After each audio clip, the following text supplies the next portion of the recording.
Bonjour Patrick. Voilà.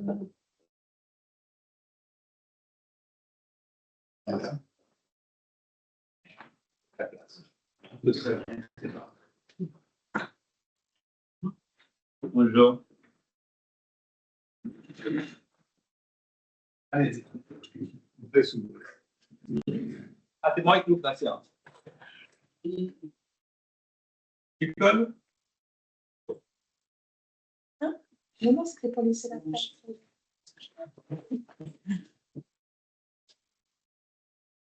Très bien, bah, on est en vidéo? Très bien. Donc, bonjour à tous. Merci de participer à notre premier webinaire sur le CSE. Nous avons fait un peu un triptyque, je veux dire.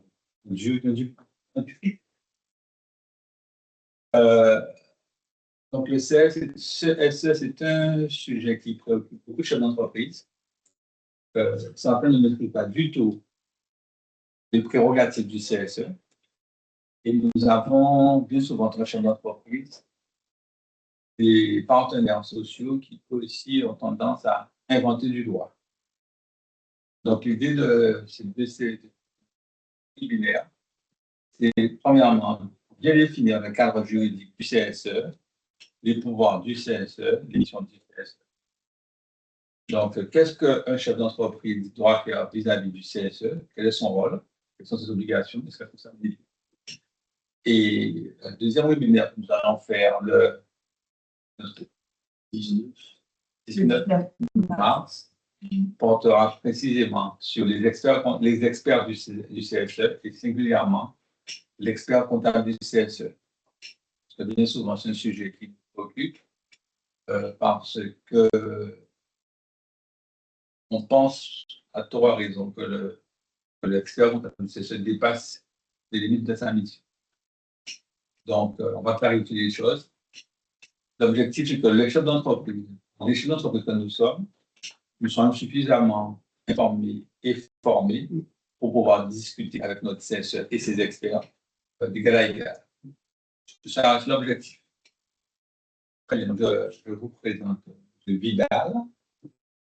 Et on doit se présenter. J'aime bien. Présentez-vous, s'il vous plaît. Tout simplement.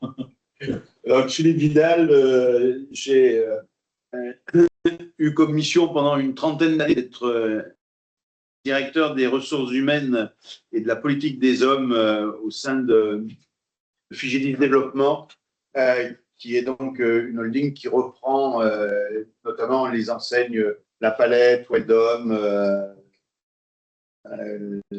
Caribe Planche, etc. Donc voilà, 30 ans dans le social sur notre territoire.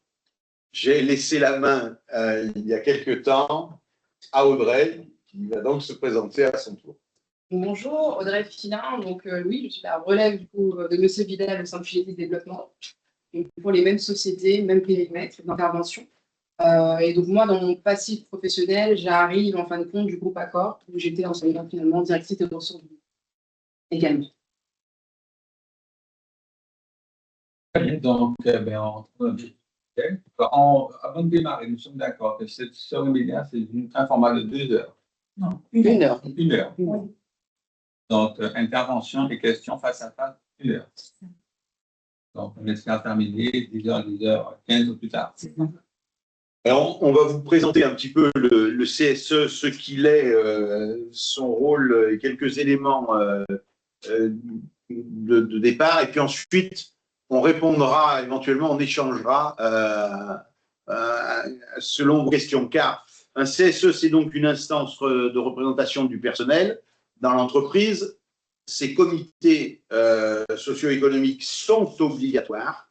Leur mise en place est obligatoire et donc il varie beaucoup d'une structure de 11 personnes, car c'est à partir de cet effectif que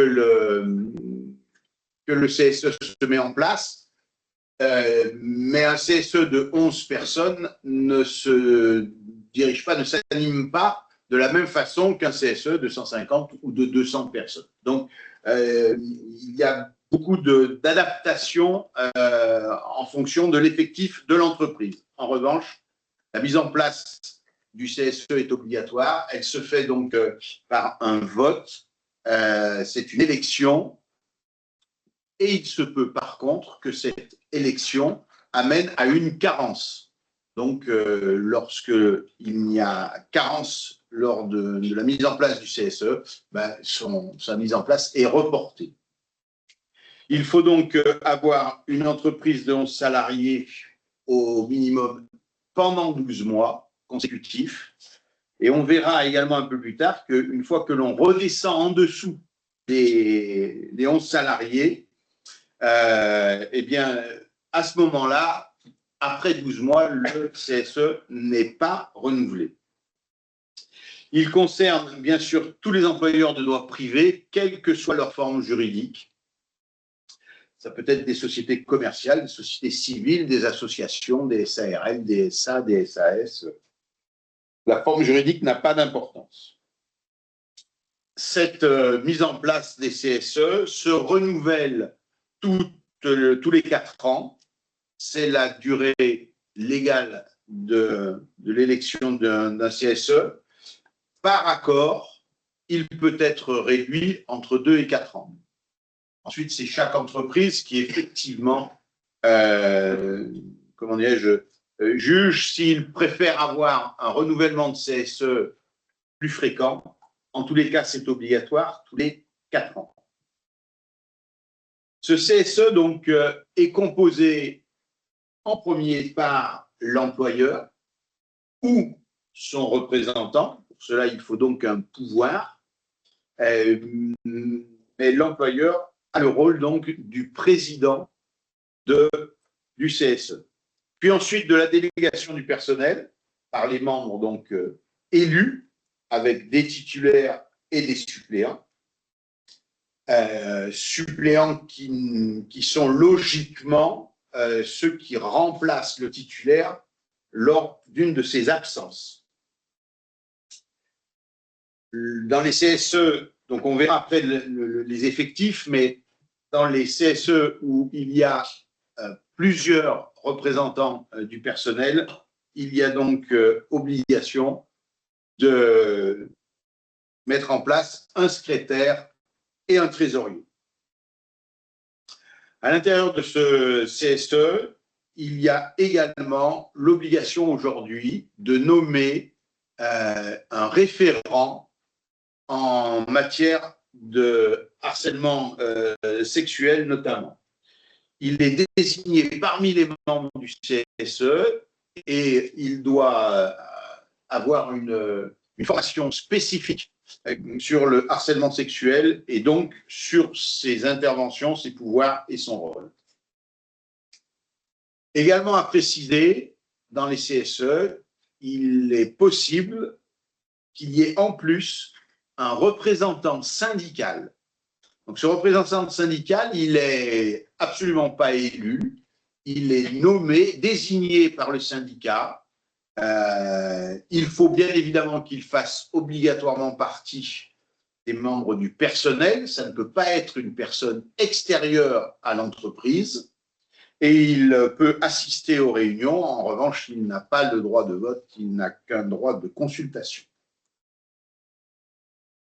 Le CSE remplit le rôle, donc, anciennement des délégués du personnel, qui était une élection à part, du comité d'hygiène, de santé et des conditions de travail, le CHSCT, et également le CE, le comité d'entreprise, pour les entreprises qui, bien sûr, sont assujetties en fonction de leur effectif à un comité d'entreprise. Voilà, concernant la composition des CSE, à noter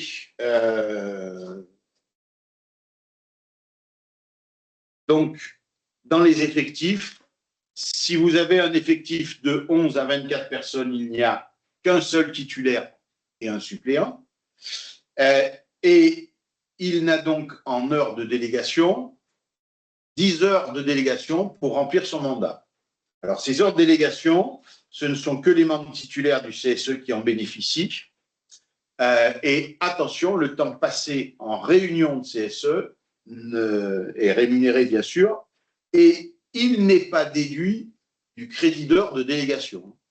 Les réunions sont les réunions, et la délégation, c'est un nombre d'heures qui permet donc aux délégués de préparer ces réunions, de se déplacer sur des sites, d'aller voir ses collègues, etc. Pour les entreprises de 25 à 49, il y a 2 membres titulaires, 2 membres suppléants. Ils ont chacun 10 heures de délégation. De 50 à 74, vous avez 4 membres titulaires au CSE, élus, 4 membres titulaires, 4 membres suppléants. Et il y a 18 heures de délégation mensuelle par titulaire. De 75 à 99, 5 représentants, 19 heures d'ordre de délégation, puis on va crescendo. Je vous laisserai de toute façon le support et vous aurez donc tout le loisir de regarder le nombre de titulaires qu'il vous est nécessaire dans votre entreprise et les heures de délégation qui en découlent. J'ai juste une petite question sur la slide précédente. Quelle est la différence entre les délégués du personnel élu et le représentant syndical? Qu'est-ce qui les différencie réellement? Quels sont, alors, hormis le fait que l'un puisse voter et pas l'autre, c'est quoi la plus-value d'avoir un représentant syndical dans un CSE? Alors, il n'y a pas de plus-value particulière. C'est le syndicat qui décide ou pas de nommer ou de désigner un représentant syndical. En fait, nous subissons, n'est peut-être pas forcément le bon terme, parce qu'on ne le subit pas toujours, mais c'est une décision qui n'émane pas de l'entreprise, qui émane du syndicat représentatif dans l'entreprise. Du syndicat représentatif dans l'entreprise. Le syndicat qui a la majorité. Exactement. Alors, attention, dans les grosses entreprises, vous pouvez avoir plusieurs représentants syndicaux. Hein. Ah, d'accord. Attention. D'accord. Il faut arriver à représenter aussi. C'est pas 5%. Oui, il y a un calcul très bas. Ah, d'accord. Mais là, le chef d'entreprise n'a rien à dire, à l'exception, effectivement, si un syndicat extérieur venait à nommer un représentant syndical, dans ce cas-là, il n'y a pas lieu d'être. Mais si le syndicat est bien présent et suffisamment représentatif, c'est le syndicat qui le désigne. Et il y a des règles, du coup, de représentativité. Comment est-ce qu'on détermine la représentativité? Oui, il y a des règles. D'ailleurs, je pense que dans en dernier lieu, on a tous les articles de loi qui concernent les mises en place de tout ça. Il doit y avoir la référence à la représentation syndicale.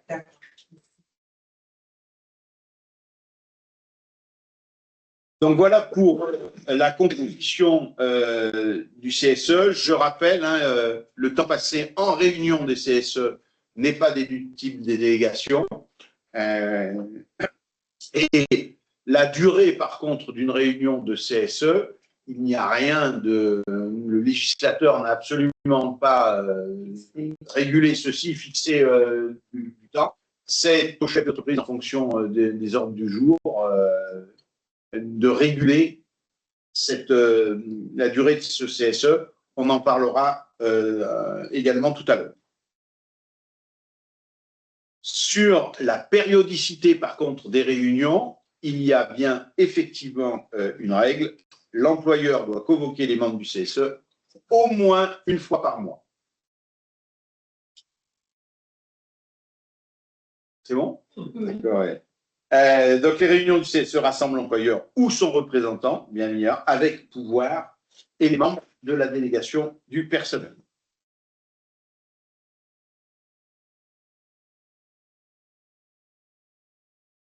Élément important, il faut savoir que les membres du CSE, les membres élus, sont dits salarié protégé. Ça a toute son importance parce que parfois il y a des personnalités qui se positionnent en tant que comment dirais-je, qui postulent à l'élection pour être justement protégés. Donc attention à ça. Ça a pour conséquence que lors d'une procédure de licenciement, ces salariés sont protégés, donc on ne peut pas faire n'importe quoi. Et surtout, nous sommes dans l'obligation d'avoir l'accord de l'inspection du travail pour licencier un salarié protégé. Particularité qui a toute son importance parce qu'effectivement, ça peut se rencontrer. On se met sur une liste de membres lors de l'élection parce qu'on a tout intérêt personnellement à être salarié protégé. C'est ainsi.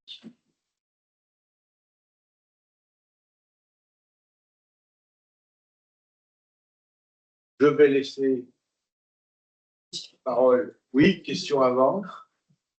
Il y a une durée pour cette protection? Oui, oui, oui. Du moment que l'on s'est porté candidat sur une liste, nous devenons salariés protégés. Et une fois qu'on a quitté le mandat, on a une protection qui perdure durant 6 mois. D'accord. Et si donc on a candidaté mais qu'on n'a pas été élu, Oui.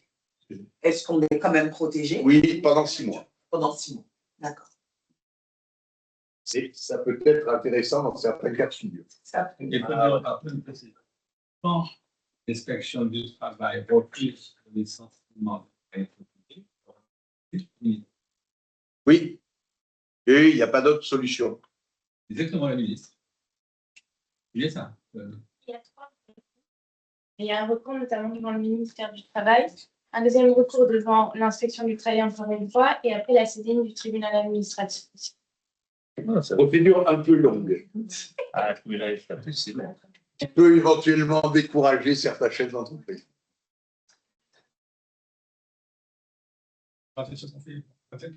Oui. Donc voilà. Nous allons du coup aborder les attributions du CSE. Donc ça se distingue bien entre les entreprises de moins de 50 salariés et les entreprises de plus de 50 salariés. Vous n'avez pas les mêmes obligations de part et d'autre. Donc en fonction de votre société, vous allez voir, vous allez plutôt regarder ce qui vous concerne. Donc pour les entreprises de moins de 50 salariés, donc ils vont surtout amener à vous les réclamations individuelles et collectives des salariés. Donc il y a différents formats. Donc, pour les entreprises de plus de 50 salariés, vous devez vous réaliser un ordre du jour, une convocation. Et donc, il y a la possibilité maintenant, par les courriels, de le faire uniquement par mail. Avant, vous deviez le faire par courrier recommandé pour pouvoir suivre que vous avez bien convoqué l'ensemble de vos membres. Par contre, conseil, lorsque vous le faites par mail, mettez bien un avis de réception et un accusé de lecture. Ça vous permet d'être sûr que voilà, votre mail a bien abouti au bon destinataire pour l'ordre du jour et la convocation. Donc, dans le fait de présenter les réclamations, vous allez du coup, au cours de la réunion, pour les entreprises de plus de 50 salariés, à l'issue de votre réunion et que vous avez donné toutes vos réponses, un procès verbal de la réunion, et c'est ce qui va acter, si vous voulez, les réponses aux réclamations. Donc, prêtez bien attention à ce qui est renseigné dans votre procès verbal, puisque certaines sociétés affichent effectivement leur procès verbal au sein de l'entreprise. Et donc, ça permet aux salariés d'en prendre connaissance sans forcément repasser par les élus, de prendre lecture lorsqu'ils ont un peu de temps. Donc, voilà, c'est la notion un peu différente sur la partie des entreprises de plus de 50 salariés.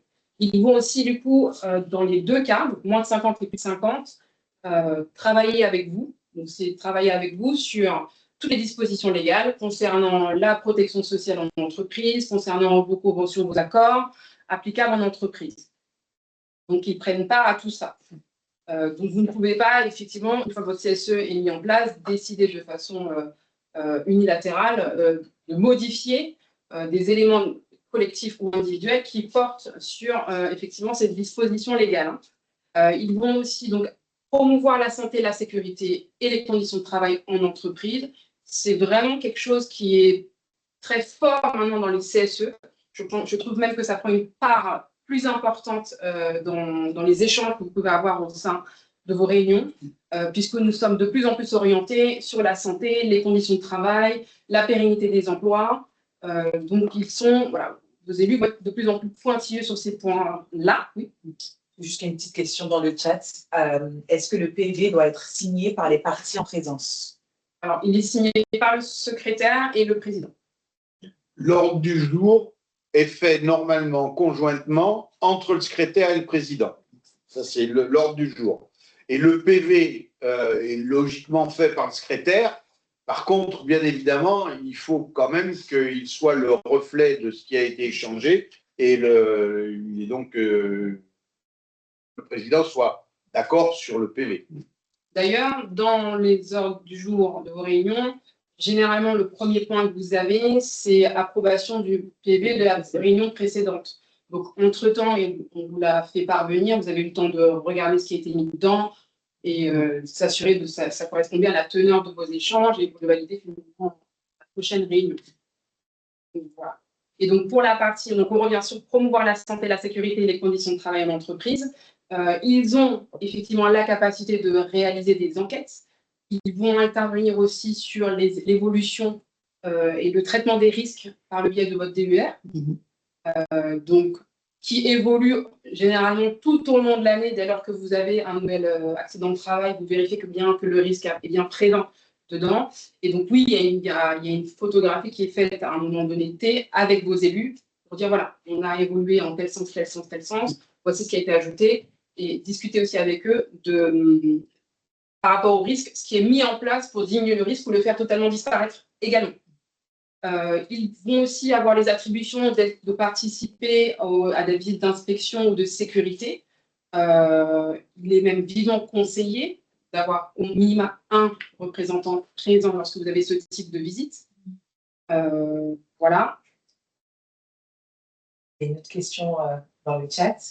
Est-ce qu'il y a un process particulier pour les suivis des heures de délégation? Oui.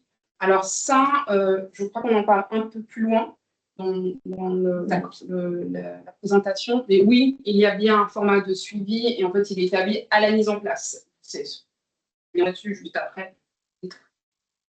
Donc voilà, pour moins de 50 et plus de 50, sur le pouvoir de santé et de sécurité, c'est assez similaire.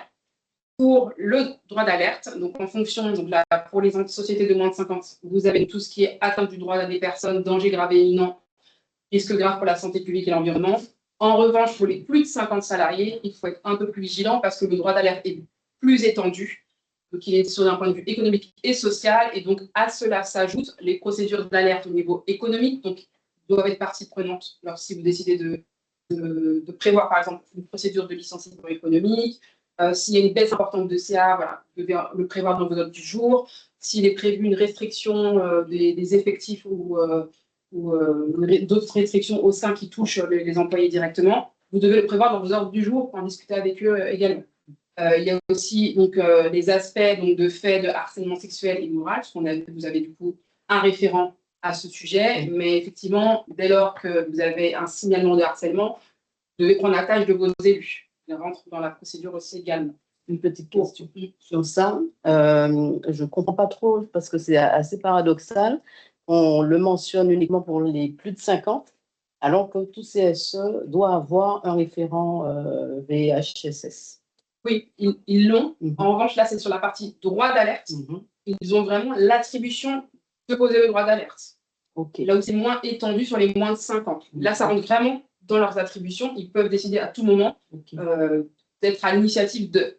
Alors, ça veut dire que maintenant, sur les moins de 50 salariés, vous avez aussi des cas où ça arrive par le biais de votre représentant. C'est ça. Donc, mais c'est moins juridique. C'est moins. Oui, Il va vous mettre en alerte, mais du coup, vous serez la partie principale pour actionner le processus. Voilà. Et donc, sur les faits, donc harcèlement sexuel et moral, mesures discriminatoires à l'embauche, rémunération, formation, donc classement. Donc, c'est un peu plus étendu. peut le voir. Donc, sur l'aspect droit d'alerte, il y a eu quand même un petit focus de fait dessus, de manière à bien cadrer et savoir de quoi il s'agit. Donc, effectivement, vos élus bénéficient d'un droit d'alerte leur permettant de demander à l'employeur des précisions sur les situations donc, suivantes, donc celles qu'on vient d'échanger, donc atteinte au droit à la personne, danger grave et imminent, et risque grave et imminent en matière de santé publique et d'environnement. Donc, vous avez effectivement il est fortement conseillé d'y répondre rapidement. Voilà. Petite question sur le droit d'alerte. Probablement, vous avez une slide sur ce sujet-là en particulier ou pas? Posez votre question parce que du coup, c'est celle-ci. OK. Voilà. Bien souvent, dans les entreprises, en tout cas, il suffit de rien pour qu'on décide que c'est danger grave et imminent. Je pense qu'il y a une clarification à apporter sur ce que ça veut réellement dire. Grave, déjà. Qu'est-ce que danger grave? Et qu'est-ce que l'imminence d'un danger? Voilà. Alors, la gravité va se mesurer notamment par l'aspect mise en danger de vos salariés. Donc, ça peut être un risque. On va déterminer que on a déjà peut-être échangé aussi également en réunion CSE que vous avez un problème sur une machine. Une réponse a été donnée, mais on constate qu'il y a une grosse défaillance finalement entre-temps. Donc, vous avez déjà donné une partie de la réponse. Ça veut dire qu'il y a une discussion préalable. Il peut y avoir une discussion préalable, oui, comme il peut ne pas y avoir voilà, alors, en amont, et donc le risque est constaté sur le carreau du magasin. Donc, on se rend compte qu'il y a un risque pour la santé des personnes qui travaillent. D'où l'imminence. Parce que c'est là où, quelquefois, il y a un point d'achoppement, puisque le danger grave donc, aura été détecté, alerté, et des mesures auront été prises. L'imminence, c'est que effectivement, ça viendra sur un fait, un jour J, seconde S, tout ce qu'on veut, et à ce moment-là, on va effectivement lancer une autre procédure. Je pense que sur ça, il faudra... Aussi, vous pouvez avoir des cas aussi où ils vont utiliser le droit d'alerte parce que la réponse qui peut être donnée en CSE est soit trop longue d'application à leur échelle, ou vous n'êtes pas en capacité, peut-être, je sais pas, par le fait de réceptionner des pièces ou autre, d'agir tout de suite. Et donc, ils estiment que les mesures données, allez-y. Alors, droit d'alerte et droit de retrait, quelle différence? Alors, l'alerte, ils vont du coup vous signaler et vous demander des précisions sur la situation. Là, c'est de la communication, on établit. Retrait, ils vont estimer que c'est trop grave pour pouvoir continuer l'activité. Et c'est pour ça qu'on dit que sur le droit d'alerte, déjà, important de réagir vite, parce que ce qui en découle après, effectivement, ça peut être le droit de retrait. D'accord. Alors, ça rejoint la question qui finalement concerne tout le monde, concernant la formation. C'est-à-dire que n'importe qui ne veut pas décider, quand il est dans une entreprise, sous prétexte qu'il soit membre du CSE, décréter que ce problème qui arrive dans l'entreprise est grave et qu'il, on va dire, intègre et ingère, imminent, et que du coup, c'est droit de retrait. Voilà. C'est pourquoi, juste après, on va l'évoquer, l'importance de former vos élèves, si possible, dès la première année. 6 premiers mois, essayez de la formation, comme ça, ils maîtrisent ce cadre et vous avez moins de risques qu'il y ait ce genre de débordement. Après, je voudrais juste porter une précision. Moi, je suis DRH, mais j'étais aussi responsable administratif dans un grand port maritime. Et ce n'est pas spécialement le droit d'alerte, enfin, l'imminence dont vous parliez, d'accord? C'est pas. Ça peut être, en fait, ça peut découler parce que le fait qu'on a alerté plusieurs fois, d'accord, et que là, maintenant, on bloque tout et ça devient imminent, il faut vraiment régler la situation tout de suite. Donc, c'est pas parce que là, ça se présente qu'il n'y a pas eu. S'il y a eu des alertes, ça peut aussi être imminent. Les deux sont ensemble. Mais ça peut aussi, par exemple, sur un port, qui tombe, c'est imminent. Donc, en fonction de l'activité, si on est plus dans des activités tertiaires, administratives et tout, on n'a pas, parfois, on n'a même pas ça, danger grave imminent, etc. C'est plus auto, par exemple, si l'immeuble est vieux, amiante, etc. Ou la clim. Moi, j'ai eu un cas où on a arrêté de travailler à cause de la clim. Oui, parce que, parce que ça, là, c'est par exemple, c'est le suivi des entretiens, ce genre de choses. Tout à fait. Et bon, après, il faut. Les CSE même s'ils sont formés de façon économique et juridique, mais il faut aussi qu'ils connaissent leur métier et les métiers dans C'est l'entreprise. ça. Donc, ce n'est pas uniquement une question de formation, c'est une question de curiosité On au est niveau d'accord. des collègues Et d'implication. et d'application. Donc, la formation en elle-même, c'est une chose, mais le savoir, le connaître son entreprise, c'en est une autre. Donc, moi, je dis un bon représentant du personnel connaît son entreprise également. On est d'accord. Il n'est pas là juste sur une liste. Oui, et puis le fait d'échanger avec eux sur les au cours du DER aussi leur permet aussi de maîtriser, Voilà. de voir ce qui est déjà fait en fonction des risques. Voilà. D'où toute l'importance également, on n'en parle pas dans le CSE, mais on en parlera peut-être plus tard lors d'un prochain webinaire, du DURP, Ouais. le document unique d'évaluation des risques professionnels, obligatoire pour toutes les entreprises. Même à partir d'un salarié. Un salarié, tout à fait. Et ce document-là permet de se protéger dans l'entreprise d'un droit de retrait, etc. Parce que le danger est évalué en gravité et également en fréquence. Donc, le DURP est souvent pris pour une usine à gaz, ce qui est un peu vrai parce que le législateur a laissé porte ouverte sur sa formalisation. Donc, on peut faire de tout et n'importe quoi. Mais si c'est bien fait, et j'invite vraiment chacun à se pencher sur ce DURP, si c'est bien fait, c'est un mode de protection très important, élémentaire pour toutes les entreprises.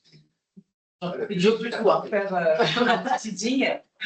On a une rencontre prévue du coup le 9 avril prochain Tout à fait. sur la question du risque professionnel et de la mise à jour du DURP au fur et à mesure avec plusieurs intervenants. Ce sera le 9 avril et on reviendra vers vous pour le lieu et les horaires. Voilà.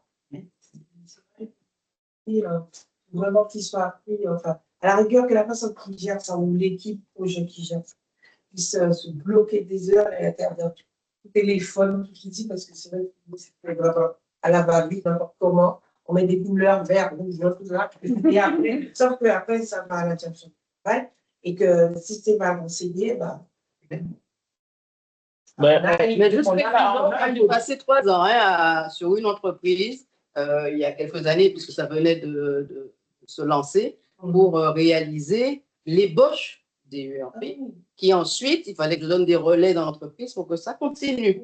Puisqu'une fois qu'on a un document, beaucoup pensent que ça s'arrête là, et puis on continue le petit train-train, sauf que c'est tout le temps. Il est réactualisable une fois par an par obligation et archivable à vie. Mais on peut prendre le concours de la médecine du travail pour faire le DURP. Maintenant, oui, le CLC fait quelques actions en lien. J'ai eu l'occasion d'en faire une PTP. En fait, la technique aussi, il y a Oui, une méthode. c'est ça. Vraiment aller sur le terrain, c'est planifier et s'entretenir individuellement avec eux. On ne va pas tout le temps le risque. Hein. Après, Non, on dit, c'est ça. je dis non, il y a des frites. Après, ça tombe dans les yeux. Et ils n'ont pas toujours les protections qu'il faut. Et oui, ils ne veulent pas les mettre. Donc voilà sur le droit d'alerte. On a fait le tour des questions. Alors, donc, votre CSE a aussi de ce fait des moyens pour pouvoir réaliser ses missions, leurs fonctions.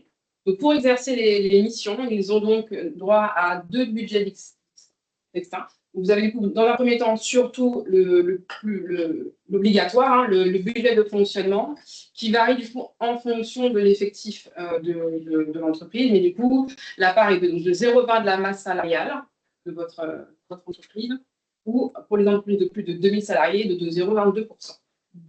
Donc, dans ce budget, ils ont aussi, ça va surtout couvrir les frais de déplacement, voilà, tout le petit fonctionnement du CSE, mais ça leur permet aussi d'avoir recours à une expertise externe, notamment expert comptable, et donc ça va venir ici se déverser dans ce budget-là. Donc, sur le fait d'avoir recours à un expert extérieur, Ça, ce sera évoqué sur un précédent webinaire. Sur un précédent webinaire, pour pouvoir aborder effectivement, parce que vous allez recevoir une lettre, une demande de recours, et une lettre qui va aborder la mission de l'expert. Et donc, on reviendra sur le prochain webinaire. Et donc, surtout, vigilance effectivement sur la lettre que vous avez reçue, sur ce qui va être demandé et ce pourquoi l'expert va venir intervenir finalement au milieu de votre CSE. Donc après, il y a le budget d'activité sociale et culturelle. Donc c'est mis en place surtout pour les activités sociales et culturelles à destination de vos salariés, mais ainsi que leurs familles. Et donc il n'est pas obligatoirement versé, il est fixé par accord d'entreprise. Tout en sachant qu'une fois que vous le versez, il ne peut pas être inférieur au montant que vous avez versé l'année précédente. C'est-à-dire cette année c'est tant, et l'année d'après, je réduis. C'est plutôt vers l'augmentation qu'on va ou la stabilité. Voilà. Mais il est important, effectivement, pour permettre à vos élus de faire des choses à destination de vos collaborateurs. Et notamment, ça passe souvent par les chèques pour naissance, les chèques pour les arbres de Noël, etc. Pour le budget social, l'activité sociale, est-ce qu'il peut être modifié en cas de variation d'effectifs? À la baisse, par exemple, si l'effectif baisse. Alors, c'est par rapport à votre masse salariale brute, et donc c'est fait de l'établissement d'exercice, et donc c'est réajusté après. Pour le fonctionnement. Mais pour le fonctionnement, mais pour les activités sociales, il ne peut pas être inférieur à sa limite. Il ne peut pas être inférieur à ce que. Si l'effectif baisse, il ne peut pas être inférieur. Il ne peut pas être inférieur. Ce que vous avez donné, effectivement. D'où l'importance de bien réfléchir à ce que vous souhaitez donner, de projeter sur plusieurs années pour le déterminer, et voilà. Et voilà, on est plus dans un concept, comme je disais, d'aller à la hausse ou à la stabilité du budget. Donc, il y a aussi du coup mise en place d'un local, de matériel et un panneau d'affichage. Matériel, c'est imprimante PC, vous mettez tout à disposition dans le local pour que le CSE puisse fonctionner, réaliser notamment les PV, etc. Et les formations ici également des membres du CSE. Voilà pour la partie du coup moyen du CSE en termes de budget et de fonctionnement. Une petite question sur la formation. Les cours sont pris, j'allais dire partie prenante ou pas? C'est des formations à part ou est-ce que l'entreprise peut financer en dehors d'un budget qu'elle aurait alloué? Alors, l'entreprise peut financer en dehors d'un budget qu'elle aurait alloué pour surtout aussi notamment les formations non obligatoires prévues pour. C'est pas forcément prévu, c'est de l'additionnel. D'accord. Mais pour celles qui sont obligatoires, il y a un budget pour ça. Ça rentre effectivement. Voilà.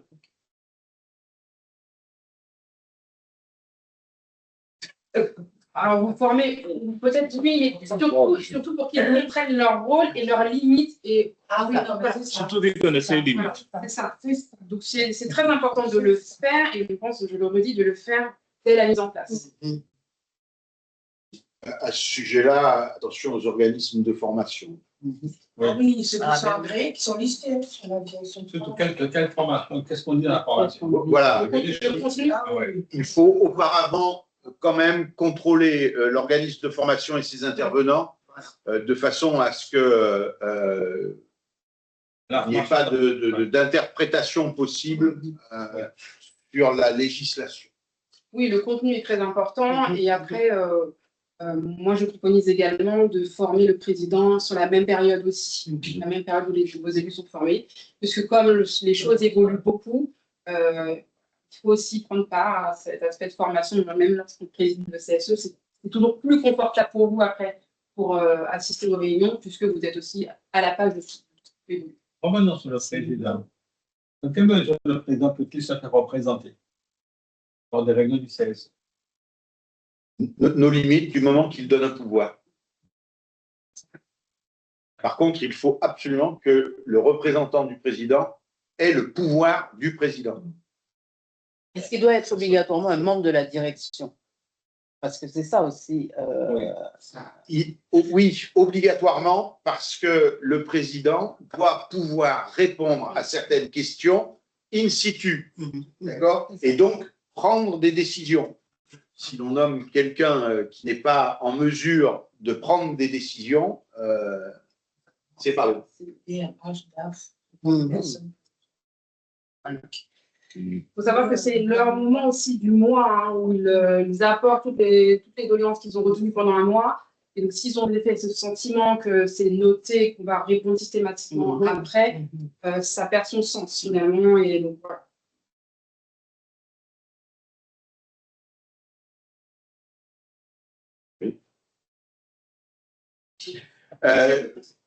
En conclusion, avant de répondre à vos questions, quelques conseils dans ces CSE. Ne pas avoir peur de la confrontation. La confrontation, elle peut être présente, elle peut arriver, et il ne faut pas en avoir peur parce que vous êtes le chef d'entreprise, vous êtes responsable de votre entreprise, et donc c'est à vous de l'assurer et de l'assumer. Donc surtout ne pas craindre ceci, ça peut arriver, bah oui, ça fait partie du job, il faut savoir l'accepter. Parallèlement à ça, il faut bien considérer que le CSE est un lieu d'échange. Il faut donc savoir écouter, il faut savoir décider, il faut savoir également rythmer, maîtriser la réunion. Il y a certaines choses que l'on ne peut pas accepter dans une réunion. Donc la réunion, si elle n'est pas acceptable, on l'arrête. Elle sera reportée. Mais il y a une attitude de rigueur, on verra un petit peu plus loin. Voilà. Mais ça, c'est important de savoir. C'est un lieu d'échange, on peut se dire des choses, mais il y a des formes pour dire des choses. Attention, on ne peut pas dire n'importe quoi et on ne peut pas laisser faire n'importe quoi. Donc ça, c'est important. Et c'est important de dire, on ne peut pas dire n'importe quoi au motif qu'on est salarié protégé. Exactement, voilà. Et le salarié protégé, est-ce que ça peut être une personne handicapée? Bien sûr. Ah oui, bien sûr. Ah oui. Là, le handicap n'a rien à voir. Non, parce que dans les entreprises, il y a un référent handicap. Oui. Il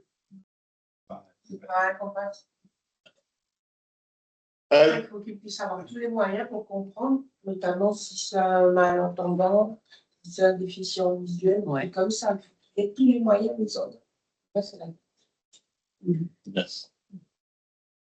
Troisième conseil, on a le droit de ne pas savoir, mais on n'a pas le droit de faire sans savoir.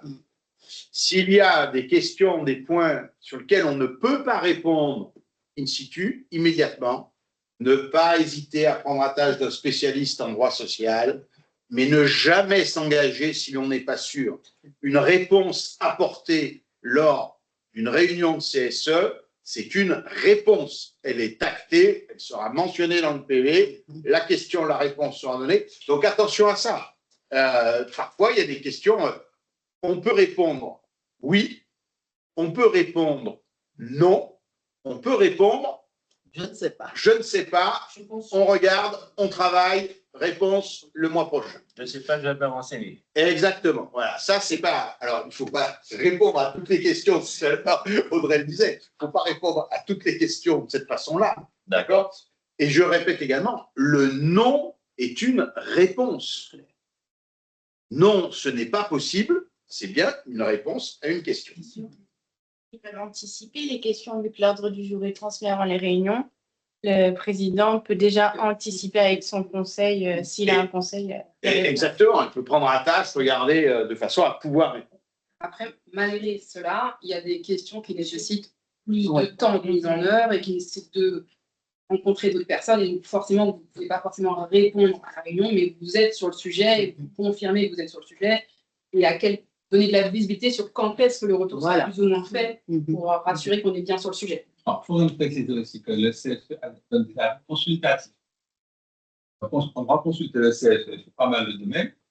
En aucun cas, le chef d'entreprise est tenu de suivre la position du CSE. C'est important. Bien souvent, on confond délégué syndical et membres du CSE dans l'émission.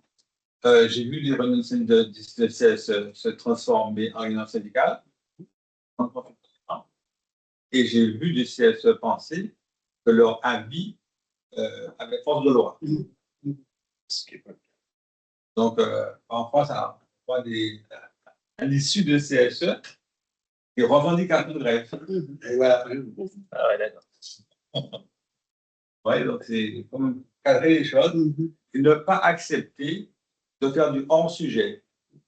Très important. Oui, oui, oui. C'est- Ça maîtriser, en fait. Oui, tout à fait, maîtriser. Oui, c'est bien rythmé, maîtrisé. Dans les négociations obligatoires et puis le CSE a ses experts avec. Oui. Dans ces cas-là, effectivement, parfois, il y a des sujets qui passeront, même si la direction veut faire passer des trucs, parce que là, l'expertise a montré que si la direction continue dans ce chemin, ça va se péter la gueule, entre guillemets. Donc, il y a des nuances. Donc, c'est pour ça que oui, et puis pareil, quand on est 200 salariés, le CSE peut présenter, la commission de formation peut présenter aussi une commission de plan de formation. Parce que là aussi, cette possibilité, et souvent, parfois, on a fait des CSE, on a fait des CSE, après travailler de concert avec plein de. Donc, oui. Il y a, oui, même si c'est consultatif, mais quand même, il y a pas mal maintenant de plus en plus, notamment sur là, parce que maintenant, ils sont bien formés, au cours, et ils vont sur le terrain, donc parfois, il faut remonter des informations. Justement, la direction n'a pas, parce que les directions pensent, bon, voilà, voilà, ça, ils se reposent sur les techniques, les cas techniques, la DRH, DAF, le directeur technique. Alors que si lui est intrinsèquement sur le terrain, il aura une autre vision de son entreprise, de toute sa gestion, de sa stratégie à mener ensemble, de sa posture dans le ciel. Parce que c'est ça aussi qui fait l'entreprise vivante et pleine d'échanges. Il y a une question dans le chat, je pense que c'est pour bien appuyer la compréhension de la question de Myriam tout à l'heure. Les formations des membres du CSE sont hors budget du plan de développement des compétences. Enfin, sont-elles hors du budget? Oui. Merci. Dernier conseil, alors parfois, hein, il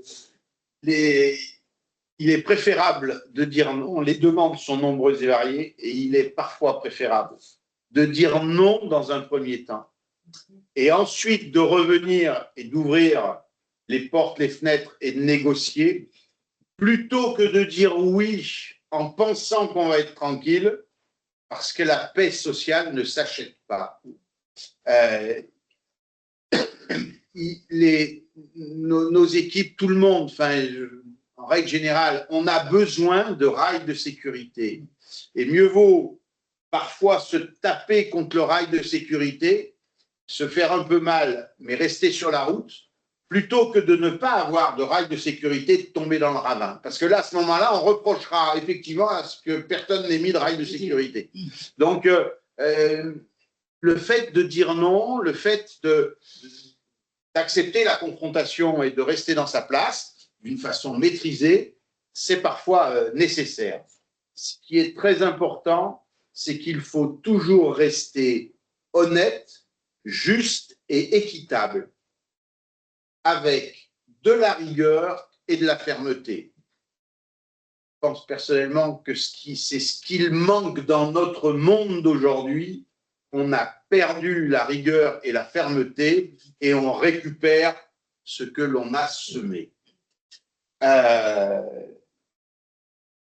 Déterminer donc à la mise en place du CSE un règlement intérieur, ça aussi c'est très important, ça permet de bien cadrer les éléments. Et tout à l'heure on parlait notamment des délégations. Dans le règlement intérieur du CSE, ben, ça nous permet de dire les délégations seront justifiées de cette façon-là. Et puis on en a longuement parlé, former les membres et également le président lors de la mise en place du CSE. En s'assurant du contenu des formations. En s'assurant du contenu. Alors, une précision, s'il vous plaît. Le règlement intérieur du CSE est déterminé par l'employeur. Alors, détermine la mise en place. C'était concernant. Oui, allez-y. Formellement, comment ça se passe? C'est un vote des élus qui signent le document intérieur, qui le valide en session, ou il est posé par prévu dans le déroulement de la mise en place. Parce que vous allez mettre les yeux dans les étapes, il y a une étape prévue aussi pour les rencontrer et le mettre en place. Généralement, vous prenez appel d'un avocat qui vous aide à avoir le squelette de votre règlement intérieur. Et moi, je mettais aussi la vigilance sur, dans ce règlement, vous avez la possibilité de déterminer les documents qui vont être mis à disposition de vos élus pour suivre l'aspect économique, etc. de votre société, c'est très important de prendre le temps d'établir cette liste. Ouais. Pour ne pas après vous retrouver effectivement en réunion où on sollicite de plus en plus de documents qui, à vocation, finalement, n'ont pas apporté de plus-value à leur analyse de ce qu'ils ont besoin dans leurs attributions. Et donc, voilà, le règlement intérieur, oui, est fait et bien prévu. Une question d'autre pratique. Est-ce qu'un chef d'entreprise, donc le président en l'occurrence, peut refuser de donner une information qui sera sur la BDES? Ah ouais, de toute façon, non, parce que la BDES est à la disposition des membres du CSE. Donc, je ne vois pas comment on peut dire je ne vous donne pas ce document alors qu'on va le mettre en place sur la BDES. Non, je parle du mouvement contrat qui physiquement dire je ne vous donne pas, je ne peux pas imprimer. Non, vous pouvez les consulter sur la BDES. Oui, c'est tout. C'est bon. Vous avez accès aux documents sur la BDES, terminé. Vous avez un accès, la BDES est à votre disposition. Voilà. Et puis après, s'ils demandent dans la papier, et puis n'oublions pas, nous sommes dans la transition éco, l'environnement. Voilà, rebondissez au fond. C'est pas dans le nom. Non, parce que. Donne du sens. Donne du sens. Voilà, du sens. Au fait que ça ne soit pas du papier. Attention, tout le monde n'a pas une BDES digitalisée. Donc, effectivement, à une époque, la mise en place de la BDES, c'était effectivement des documents papier qui étaient remis. Aujourd'hui, on est effectivement dans un autre circuit. Là, c'est talent au chef d'entreprise de dire oui, je passe au digital et comme ça, je suis tranquille. Je sais ce que je mets à la disposition d'eux. Je donne les accès qu'à un tel et un tel. Voilà. Ou bien alors, je continue d'éditer mes documents que je suis obligé de toute façon de me remettre. Mais si le CSE n'a pas pris de route, c'est tout, parce que dans le 50, on a pris pour lui. Oui, bon. Moi, j'ai vu un trésorier en réunion dire moi, je refuse d'aller consulter ADS parce que je ne suis pas à l'aise avec l'informatique. Ah bon? Donc, c'était un non-recevoir. Et les trucs. Les trésoriers. Non, moi, Mais en fait, l'obligation de l'employeur, en fait, elle est d'informer clairement les membres du CSE pour qu'ils puissent s'exprimer dans une consultation. Mais étant donné que la consultation n'engage pas forcément l'employeur, donc en fait, c'est à vous de peser, c'est à nous, en fait, au niveau de l'animation des IRP, de leur donner les éléments qu'on estime nécessaires pour eux de se prononcer dans une consultation. En dehors de la consultation, si c'est juste de l'information, on n'a pas forcément obligation de remettre tous les documents qu'ils souhaitent. Bien d'accord, c'est ça. C'est ça, c'est en fonction de l'ordre du jour qu'on établit sa stratégie. Très bien. D'autres questions? Non, il n'y a pas de question dans le chat. Les derniers slides sont les textes de loi de référence, donc seront à la disposition des participants. Une question par rapport à la formation des élus, puisque moi, à ma connaissance, le financement en fait, de la formation juridique et économique est à la charge du CSE. C'est bien ça. Et la partie hygiène, conditions de travail, à la charge de l'entreprise. Si vous avez cette précision-là. Parce que le CSE doit prendre en charge un format de formation et l'entreprise un autre format.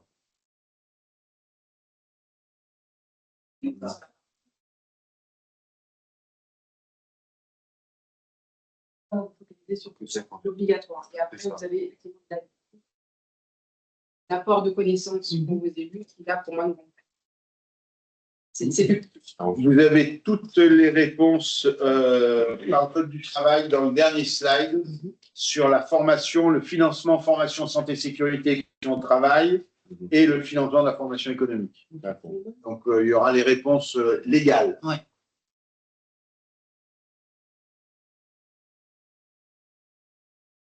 Parce qu'ils n'ont pas de toute façon. Et c'est les plus de 50, effectivement, je crois qu'il y a des... Les 50. Ouais. Alors, deux questions. Il y a à nouveau la question sur le process par rapport aux ordres de suivi, par rapport au suivi des ordres de délégation. Et une autre question, peut-on prévoir 2 membres de la direction si nous avons 2 représentants CSE en réunion mensuelle?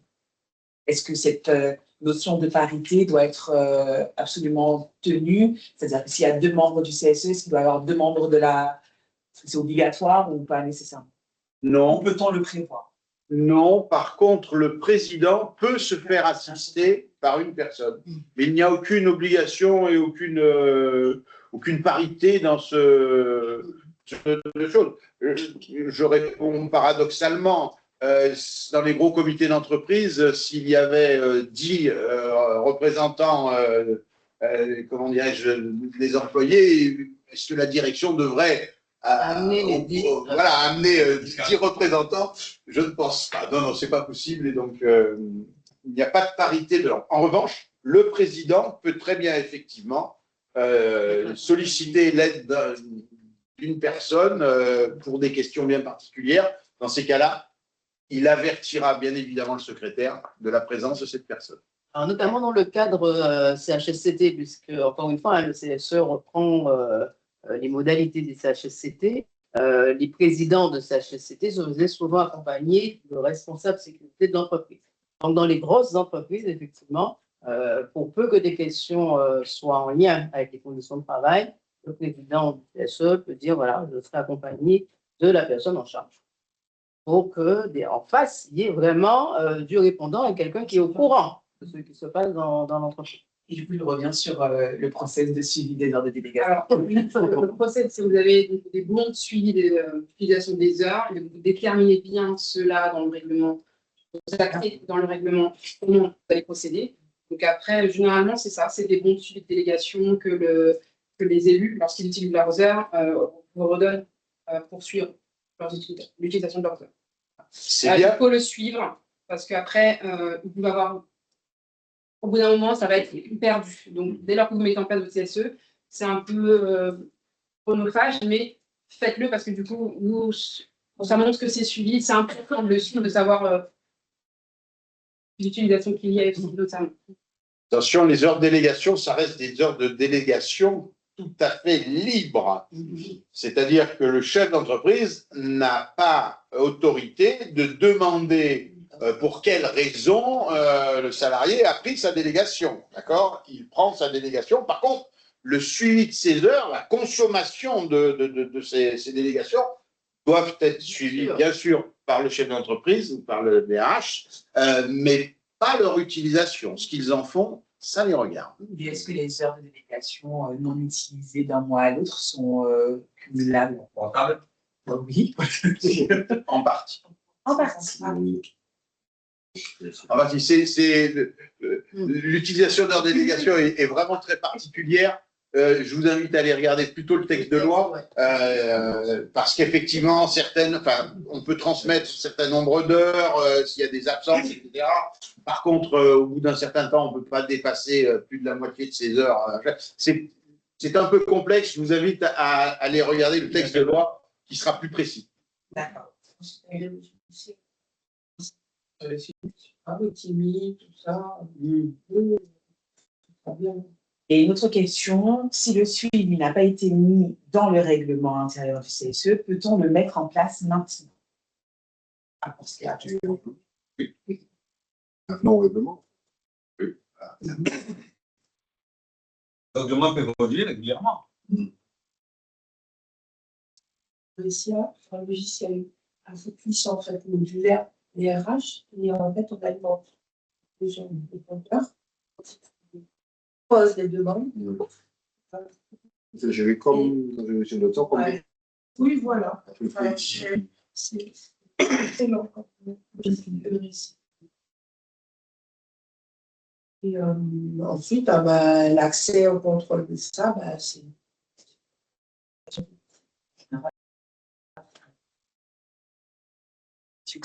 Ça sera pas le manager aussi par accès. Parce que je pense que dans l'entreprise, le temps de négociation.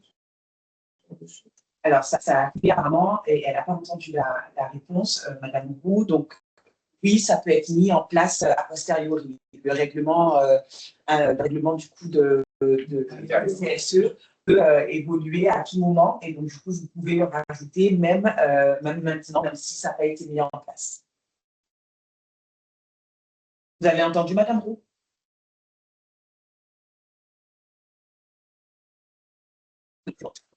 Très bien. Donc, Y a-t-il d'autres questions?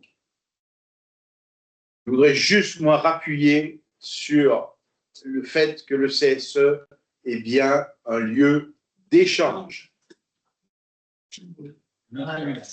Et ce n'est pas le soulignage, ce n'est pas un ring de boxe, c'est un lieu d'échange sur lequel, effectivement, on peut se dire des choses, on peut l'écouter, mais que les réponses peuvent être oui, mais peuvent être non également. L'échange respectueux. Très bien. Eh bien, je vous remercie, Philippe et Audrey, pour Merci. votre énorme cadré, maîtrisé. Comme on doit respecter le timing, c'est respecté par vous. Félicitations. Oui. Parfaitement respecté. C'est grave, bravo. Merci à tous ceux qui ont participé à cette première webinaire. Nous vous donnons rendez-vous le 19 avril. Non, la première, le 19 mars pour la deuxième édition du webinaire sur le CSE avec la spécificité du rôle de l'expert comptable au sein du CSE. Et un second rendez-vous, du coup, là, une rencontre en physique. On vous déterminera le lieu en temps voulu. Le 9 avril, le 9 avril pour du coup, le sujet du DURP. Voilà. Deux dates, 19 mars, 9 avril. Voilà, c'est ça. Oui, Et c'est quelle heure? Alors, quel événement? Le webinaire 9 pour le 19. pour le 19, ce sera toujours de 9h à 10h. Sur, voilà, 9h à 10h. Et sur le 9 avril, on sera sur du 9h, 11h. 9h, 11h, midi, en fonction de vous. Voilà. Et oui, vous aurez le visuel partagé. On va aussi vous faire parvenir une petite fiche récapitulative avec les points essentiels de cet échange. Et vous aurez aussi le replay, si jamais vous voulez revenir sur des éléments sur la chaîne YouTube du coup de l'UDMEDEF, mais vous aurez un lien qui sera envoyé également. Merci beaucoup. Merci à toutes et à tous. À bientôt.